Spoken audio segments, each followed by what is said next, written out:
free, you'll say Mumia, free! Mumia!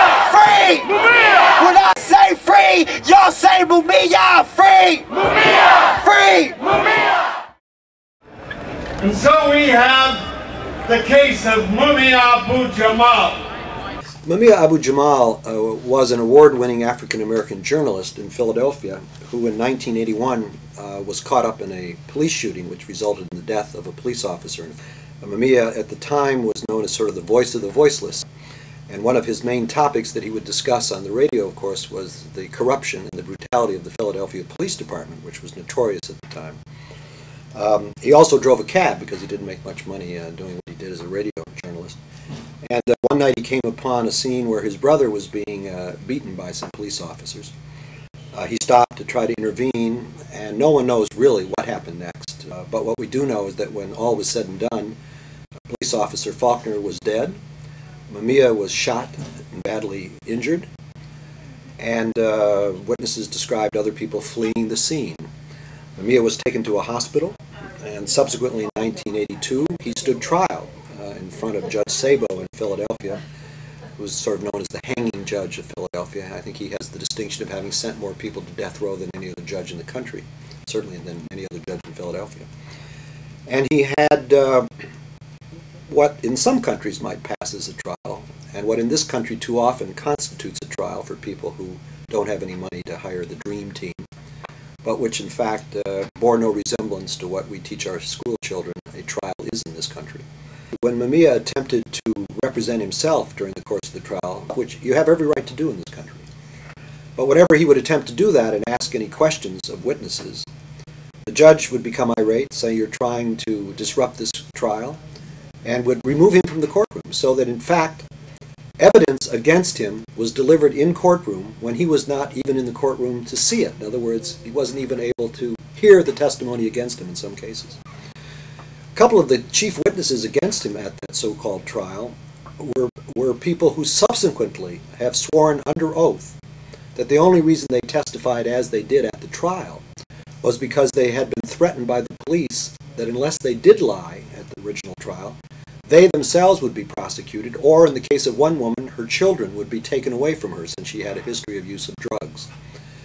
As I say, those people have now come forward with the passage of time and with the bothering of their consciences, and have admitted under oath that they perjured themselves at his original trial and are prepared, if there is a new trial, to tell the truth.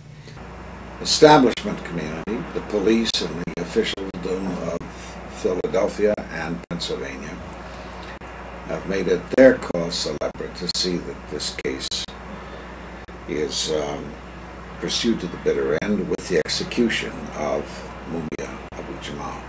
The very important piece of forensic evidence has to do with the bullet that killed Officer Faulkner. It was a .44 caliber bullet. Mumia did have a gun, as most taxicab drivers did in those days in Philadelphia, probably still do. But it was a .38 caliber gun, and anybody who knows anything about guns will tell you can't fire a .44 bullet out of a .38 caliber gun. But the police and prosecution mysteriously lost that .44 caliber bullet at the time of Mumia's trial, and it was only years later that it was quote-unquote found when he got new lawyers. The lawyer that represented had no prior experience with capital cases and was subsequently disbarred for incompetence. In any court of law, these are mitigating circumstances, but not in Philly. Not when the accused is Mumia Abu Jamal. It's old news to discuss the rotten judge, the rotten police work, the living and lying witnesses, the lack of circumstantial evidence. Tell it. Because it is decreed the king must die. He's obtained new counsel. He's now represented by Leonard Weinglass, who's one of the leading constitutional lawyers in the country, and other lawyers as well are representing him. And he's currently in federal court trying to secure a new trial. Mumia has never answered the accusation that he did it. He protested against the shambles and the inadequacy of his trial, of his defense. The movement for a new trial for Mumia Abu Jamal doesn't demand that you believe he's innocent. probably innocent because everything about his life suggests he's innocent. Everything I know about what happened that night, but it isn't much, suggests he's innocent. But I could be wrong. It isn't the issue. The issue is whether he ever had a fair trial or not, whether he ever had anything close to a fair trial or not. And to execute someone, if you can't say that, if you can't at least say that the person has had a fair day in court before you execute him, then how in the world can you live with yourself if you execute such a person? So I'm puzzled by those who seem to invest energy in wanting to see him executed before he's had that trial. In the real world of revolutionaries, we would go get him out of jail by whatever means necessary.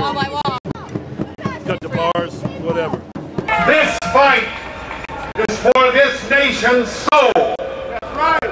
Mumia must not die. Free Mumia, you fucks!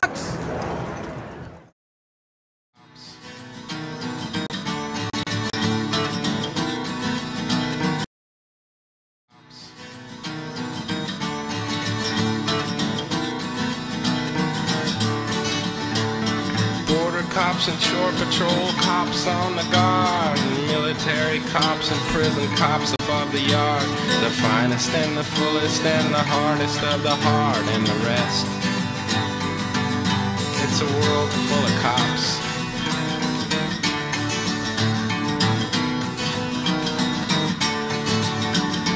Working for the companies and working for the banks, monitoring the airwaves and going through the ranks. Out on the highways and in the helicopters way up high. It's a world full of cops.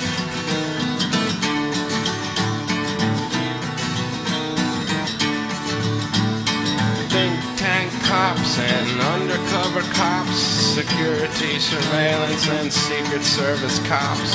Cops walking a beat and cops driving through the street. It's a world full of cops.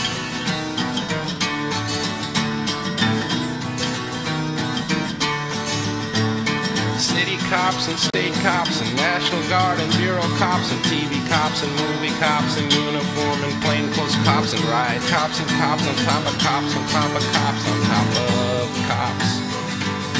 It's a world full of cops.